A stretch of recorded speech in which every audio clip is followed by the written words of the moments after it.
Thank you very much for the organizers for inviting me to this absolutely amazing. I haven't seen so much crowd ever since I visited a dharna in JNU. I think it's just... And by the way, I'm from JNU, so it's actually very good that the questions would be at the end, because nowadays anybody who raises a hand, I think he or she is asking for azadi. So, but to come back to this topic, I am a free speech absolutist. So I believe that dissent, good or bad, should be allowed. So there is room for good dissent, and there is room for bad dissent. And I would say ridicule all other isms except criticism. But the problem that we are seeing ever since 2014 is it's almost like a Cambrian explosion, as we call in science, as if that anything bad that has ever happened in this country, anyone who's been ever ruined, the economy, the institutions, the people, the corruption, has happened since 2014.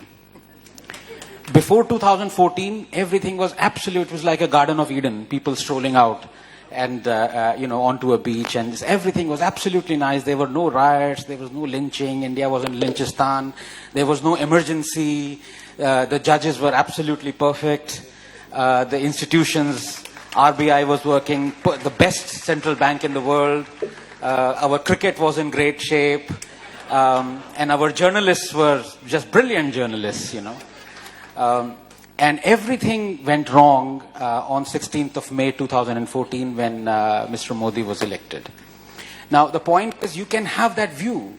In my book, of course, you can have that view. I mean, don't people still believe in stupid, loony views? Don't people still believe in communism?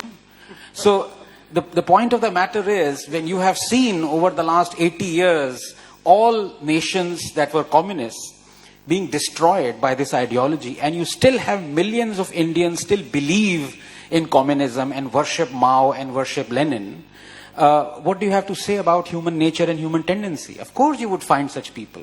And the point is not to ban them, the point is to laugh at them and to expose them. So I am for good dissent as well as for bad dissent. The problem with bad dissent is that very quickly it can lead to scaremongering, and that is a problem. So you can actually have bad dissent as long as you are not scaremongering people, and the scaremongering, the genesis of scaremongering is selectivity. And this is what we have seen since 2014. And I come back to this thing of explosion, Cambrian explosion. Everything bad has happened since 2014. And just to give you, and I would like to give a couple of examples. I still have 6 minutes left. She's really scared me,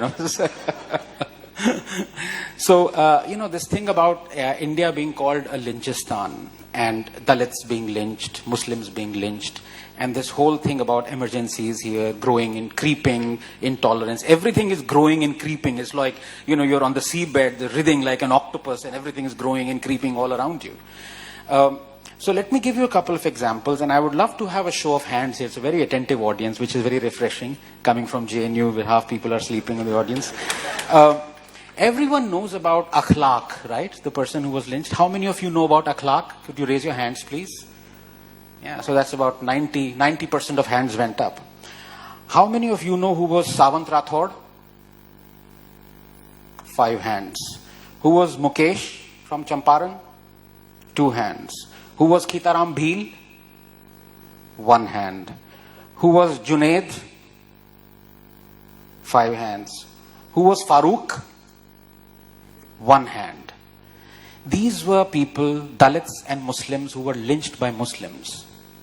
We don't know their names. They have been forgotten after pages of history books, but we know only Akhlaq. Pause and wonder why that is so. In the last 1 year, there have been more than 100 attacks, lynchings, attempted lynchings by Muslim mobs on Muslims, on Hindus, on Dalits. They just don't appear in the news. They just slip away. There have been more than 36 attacks by Muslim mobs on Dalits, lynchings, attempted lynchings. We don't hear of them. So this is where you can have bad dissent. You can say that, yes, lynchings are happening. But if you are selective about it, this leads to scaremongering. This leads to people believing that India has suddenly gone down the drain in the last 4 years, that all these things weren't happening before, all these things are happening now. That is one problem. The other, roughly I have about 4 minutes left, which is about fine, which is about this freedom of expression. And again, I would love to have a show of hands. And when we think of freedom of expression and stifling of freedom of expression, banning things, we normally think of Indira Gandhi. So how many of you think that Indira Gandhi stifled freedom of expression? Show of hands, please. Of course, emergency, so everyone. How many of you think Nehru, the paragon of freedom of expression, stifled freedom of expression? Yeah, so this is but I would say still half the hands are still in their pockets. And the reason for that is this kind of propaganda that has been let loose on us through books, through paid, sold out editors, through people who are, for want of a better word, PDs of the dynasty.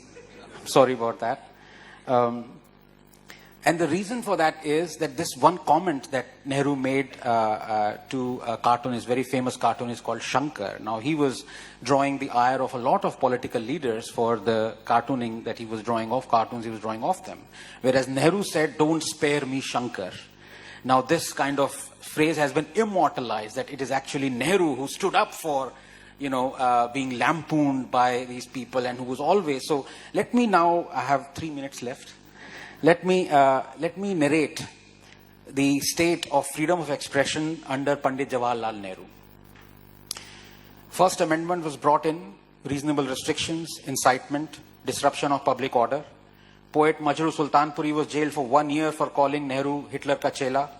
First democratically elected communist government in Kerala was dismissed. Congress president said communist parties wouldn't be allowed to participate in general elections. Stanley Woopert's book 9 Hours to Rama was banned.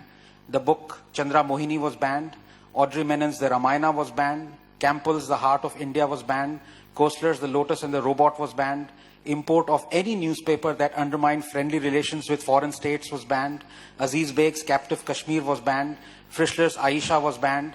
Bertrand Russell's Unarmed Victory was banned. Robson's 9 Hours to Rama was banned. Sardanvi's Marke Somnath was banned. Robert Taylor's The Dark Urge was banned. Selling Lady Chatelier's Lover was banned. The book What Has Religion Done for Mankind was banned. Ratmanath's Bhupat Singh was banned. Import of any obscene drawing or painting was banned. Mrinal Sen's film Neel Akshar Niche was banned. Menon's Rama Retold was banned. Tony Hagen's book Nepal was banned. The RSS organizer was censored. Its publishers prosecuted. Film Gokul Shankar was banned. Godse's Testimony was banned. Goswami's Runumi was banned. Historian Dharampal was jailed for criticizing Nehru post-Indochina war. Release of 1962 war film Bhool Na Jana was blocked. President Rajendra Prasad's speech was barred from distribution. Harmonium was banned from AIR. Draconian Press Objectionable Act was passed.